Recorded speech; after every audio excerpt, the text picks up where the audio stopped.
स्वागत है आप लोगों का हमारे YouTube चैनल में। आज हम बात करने जा रहे हैं KBS PGT के हिंदी से जो लोग PGT देने वाले हैं उनके हिंदी सब्जेक्ट पर। कल हमने उसके लिए एक वीडियो बनाया था, आपने देखा होगा। उसमें हमने चर्चा की थी कि कल से हम हिंदी का KBS PGT के लिए हिंदी पढ़ाएंगे, ठीक है।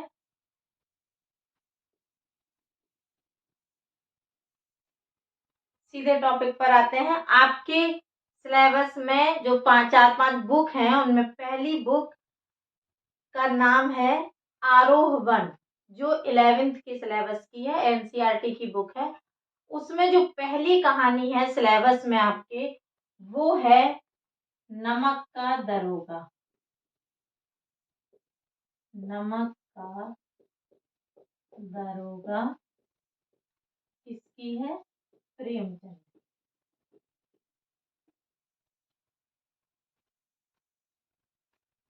प्रेमचंद।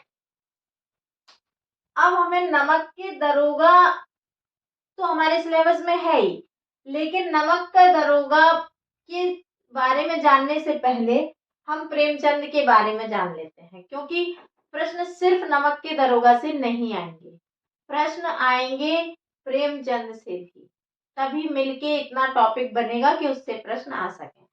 तो चूंकि इस बार सिलेबस रिवाइज हुआ है, कुछ कहा तो जा नहीं सकता, इसलिए हमें प्रेमचंद भी पूरी तरह पढ़ना है और नमक के दरोगा से जो प्रश्न बनेंगे वो भी पढ़ना है। आज हम इस टॉपिक को पढ़ाएंगे और इस वीडियो के खत्म होने के बाद अगले दिन हम आपको इससे कौन कौन से ऑब्जेक्टिव प्रश्न बनेंगे वो ऑब्जेक्टिव प्रश्न भी करा देंगे। तो पहले हम प्रेमचंद के बारे में जान लेते हैं। प्रेमचंद, जिनका बचपन का नाम धनपत राय था, इनका एक नाम नवाब राय भी मिलता है। प्रेमचंद, गरीबी तो एक आम बात थी उस समय, अंग्रेजों का समय था तो लगभग गरीब तो थे ही लोग।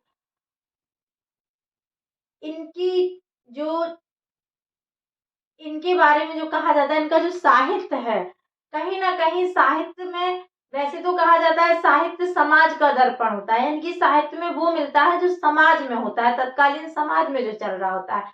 लेकिन उसके साथ साथ भी साहित्य में राइटर की स्वयं की अभिव्यक्ति भी होती है, राइटर की जो निजी जीवन का पक्ष होता है वो भी साहित्य में दिखाई देता है, और प्रेमचंद में भी ये चीजें दिखाई देंगी आपको साहित्य में।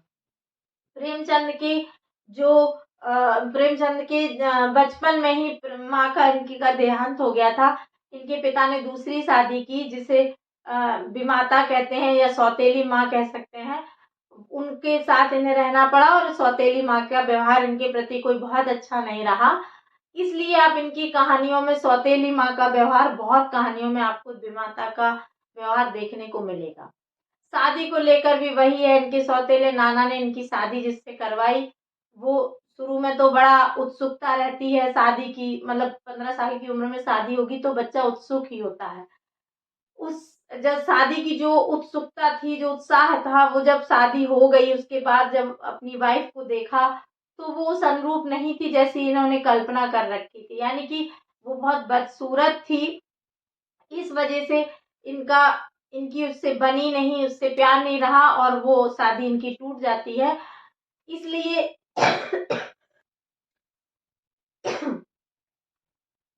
सॉरी, वो शादी इनकी टूट जाती है, इसलिए इनका जो साहित्य है, इनकी जो कहानी है, उपन्यास है, उसमें आपको बेमेल विवाह के भी जिक्र दिखाई देंगे, जो बेमेल विवाह रहता है। दूसरी इनकी पत्नी आती है, इनका जो दूसरा विवाह होता है शिवरानी, उनकी उससे रचना से पता चलता है कि वो इन्हें ताना भी मारती, जैसे प्रेमचंद स्वभाव से बहुत सीधे सरल थे, इनको कोई भी, जैसे इनका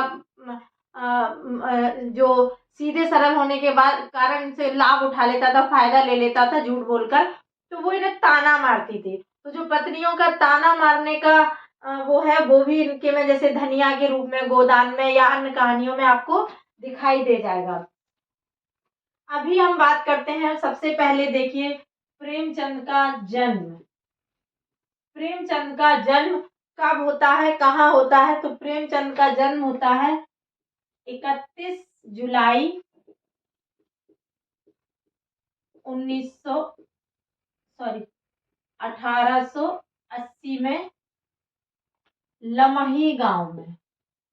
ये जो कहीं कहीं पे 1881 भी मिल जाता है, लेकिन एनसीईआरटी में जो दिया है 1880 हम वही लिखा रहे हैं। लमही गांव में, ये लमही गांव था वाराणसी में। इनका जन्म कहाँ होता है? लमही गांव में, वाराणसी में। इनका नाम जो था, वास्तविक नाम जो था प्रेमचंद का, वो था धनपत राय। क्या नाम मिलता है इनका? धनपत राय। आपको वीडियो देखते देखते सारे पॉइंट याद हो जाएंगे। वास्तविक नाम इनका धनपत राय था, लेकिन नवाब राय भी इनका नाम मिलता है। इस नवाब राय नाम से इन्होंने उर्दू में जो साहित्य लेखन किया वो नवाब राय नाम से किया। ठीक है। इनके माता पिता जो थे, इनकी माता का नाम आनंदी था और इनके पिता का नाम मुंशी अजायब लाल। मुंशी अजायब लाल। इनकी माता का नाम आनंदी और पिता का नाम क्या था? अजायब लाल। इनकी पत्नी जो थी, पत्नी का नाम जैसे कि अभी हमने बताया था शिवरानी, शिवरानी देवी। ये इनकी पत्नी का नाम था। इनकी जो पुत्र थे उनका नाम श्रीपत राय और एक का नाम था अमृत राय। श्रीपत, इन्होंने अधिकतर अपना जो काम है वो कहाँ किया?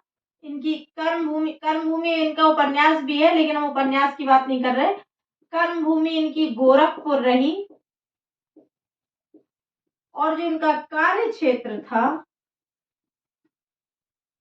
कार्य क्षेत्र जो था वो अध्यापन था। मतलब ये अध्यापक रहे हैं और लेखक तो थे ही, ये तो आप लोग जानते ही हैं। इनकी मृत्यु 1936 में हो जाती है। इनकी मृत्यु 1936 में हो जाती है। इन्हें जो प्रसिद्धि मिली है वो किस नाम से मिली है? उपन्यास सम्राट। उपन्यास सम्राट की उपाधि मिली हुई है इन्हें। कौन सी उपाधि मिली है? उपन्यास सम्राट की। इनका जो मोटो जिसे कह सकते हैं वो था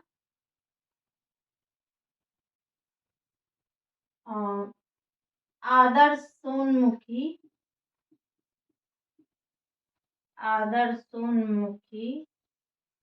यथार्थवाद।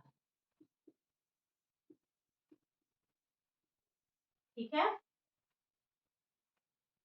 प्रेमचंद के बारे में, इनका जन्म 31 जुलाई 1880 में होता है लमही गांव में, बनारस में। इनका मूल नाम धनपत राय है, नवाब राय नाम से। ये उर्दू में लेखन करते हैं। उर्दू में इनका लेखन एक कहानी संग्रह मिलता है सोजे वतन नाम से। सोजे वतन नाम से ये किसमें है? उर्दू में है। सोजे वतन नाम से उर्दू में इन्होंने एक कहानी संग्रह लिखा। ये क्या है? कहानी संग्रह। कहानी संग्रह। नोट्स बनाते जाना आप लोग, तो आप लोगों को बाद में रिवीजन में आसानी रहेगी। माता पिता इनके श्रीमती आनंदी इनकी माँ थी और पिता मुंशी अजायब लाल। पत्नी इनकी शिवरानी देवी थी। पुत्र श्रीपत राय और अमृत राय थे। कर्म भूमि इनकी जो मेन कार्य क्षेत्र था वो गोरखपुर में था। इन्होंने अध्यापन का कार्य किया और लेखक तो है ही, पता ही है। इनकी मृत्यु 1936 में हो जाती है। इन्हें प्रसिद्धि मिली है उपन्यास सम्राट से। और इनकी जो विचारधारा है, जिसे साहित्यिक विचारधारा कह सकते हैं, साहित्यिक विचारधारा, आदर्शोन्मुखी यथार्थवाद।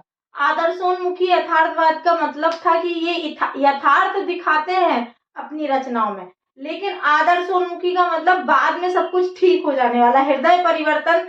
इनकी मतलब लास्ट की रचना छोड़ दो, जैसे कफन हो गया, पूस की रात हो गया, या फिर गोदान हो गया, जो अंतिम चरण की 1936 के आसपास की रचनाएं, उन्हें छोड़ दीजिए। उससे पहले की जितनी भी रचनाएं, यहाँ तक कि आप नमक के दरोगा में भी देखेंगे, तो उसमें देखिएगा कि जो भी निगेटिव रोल में होता है उसका हृदय परिवर्तन करवाते हैं प्रेमचंद। इसमें पंडित आलोपी दीन होते हैं, उनका भी हृदय परिवर्तन हो जाता है। वो बाद में आके उसी को अपने मैनेजर नियुक्त कर देते हैं अपने उसका प्रॉपर्टी का, और बोलते हैं कि जो बेमुरब्बत दरोगा था वही अभी भी रहेगा, ईश्वर ऐसा करेगा।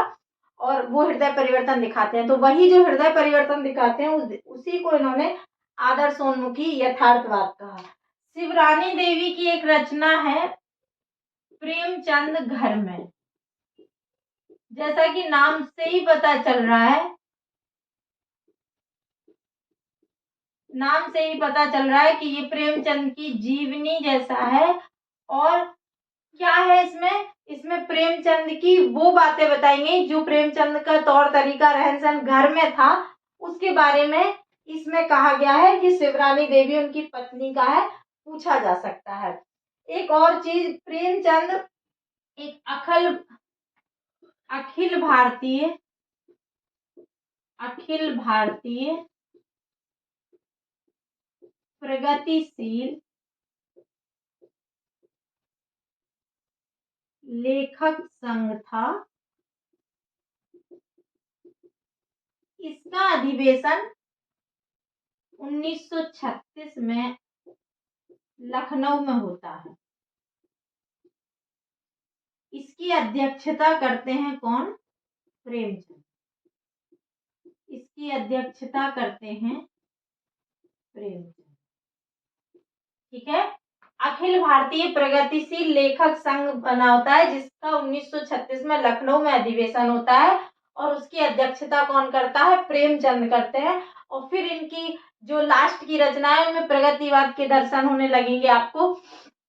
हालांकि प्रगतिवाद काव्य से जोड़ा जाता है, लेकिन इसमें भी आपको जैसे गोदान हो गया, कफन हो गया, इसमें आपको फिर आदर्श सोनमुखी नहीं दिखेगा, फिर सीधा सीधा यथार्थवाद दिखाई देने लगेगा। समस्याओं को हृदय परिवर्तन से फिर सुलझाने की बिल्कुल कोशिश नहीं करते, जैसा है वैसा दिखाने का सीधा सीधा प्रयास किया है। मुझे लगता है आपको याद हो गया होगा, एक बार और रिकॉल कर लेते हैं। प्रेमचंद का जन्म 31 जुलाई 1880 में लमही गांव वाराणसी में हुआ था। इनका मूल नाम धनपत राय था, और नवाब राय के नाम से इन्होंने उर्दू में लेखन कार्य किया। उर्दू में इनका एक कहानी संग्रह प्रकाशित हुआ जिसका नाम था सोजे वतन। इनके माता पिता, माता का नाम आनंदी देवी और पिता मुंशी अजायब लाल थे। पत्नी शिवरानी देवी थी, जिनकी एक रचना है प्रेमचंद घर में, जो प्रेमचंद की जीवनी मानी जाती है। इनके पुत्र श्रीपत राय और अमृत राय हैं क्या थे। कर्म भूमि गोरखपुर रही। इनका कार्य क्षेत्र अध्यापन का रहा, और ये लेखक हैं, ये तो पता ही है। इनकी मृत्यु 1936 में होती है। इनकी मृत्यु भी वाराणसी में होती है। इन्हें प्रसिद्धि उपन्यास सम्राट के नाम से मिलती है, इन्हें उपन्यास सम्राट के नाम से जाना जाता है। साहित्यिक विचारधारा इनकी थी आदर्शोन्मुखी यथार्थवाद।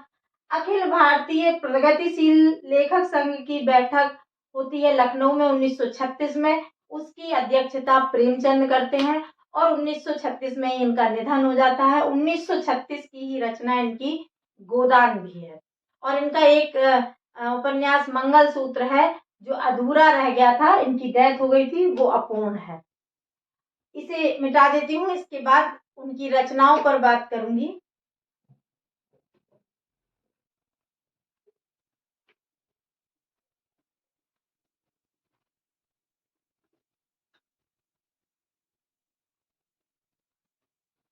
आइए अब इनकी रचनाएं देख लेते हैं। रचनाएं, इनकी रचनाएं में जो उपन्यास है वो 3 श्रेणी के मिलते हैं।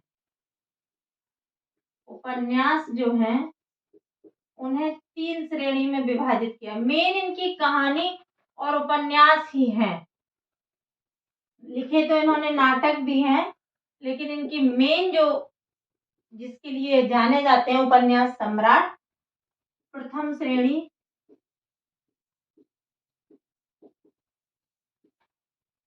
द्वितीय श्रेणी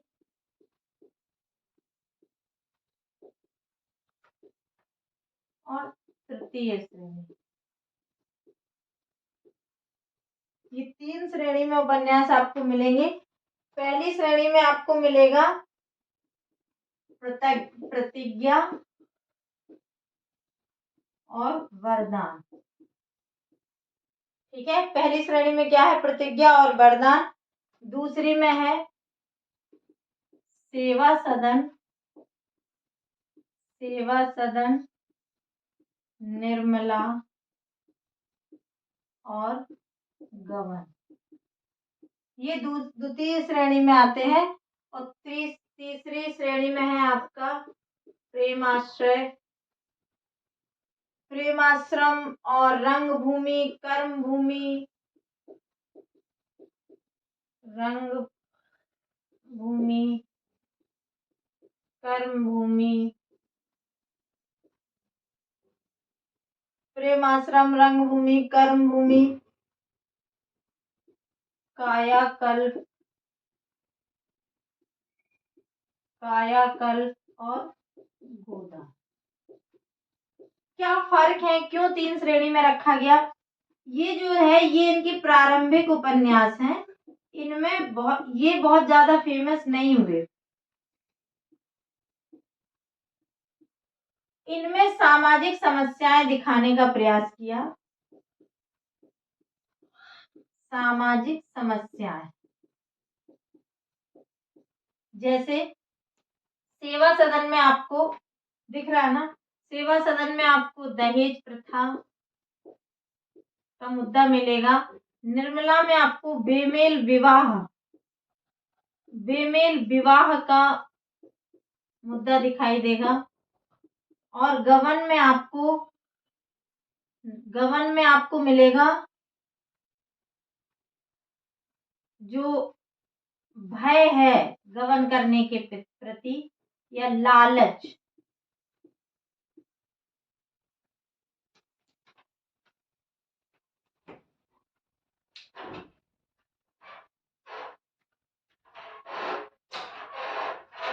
वीडियो बना रहे तुम भी डरना।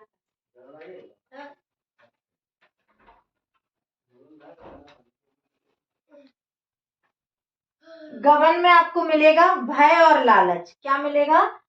सेवा सदन में दहेज प्रथा का मुद्दा है, निर्मला में बेमेल विवाह का मुद्दा है और गबन में आपको भय और लालच दिखेगा, क्योंकि उसकी बीवी को गहनों का लालच होता है। उसकी वजह से वो गबन करने का सोचता है। हालांकि वो कर नहीं पाता, लेकिन उस भय में वो जीता है कि उसने गबन कर लिया है और वो रीजन कुछ और होता है। और वो दोनों पति पत्नी जीवन भर इसका पश्चाताप करते परेशान रहते हैं। पढ़िएगा, अच्छा है। और ये जो तृतीय श्रेणी है इसमें तो जीवन का कटु यथार्थ है, जीवन का यथार्थ दिखाया है।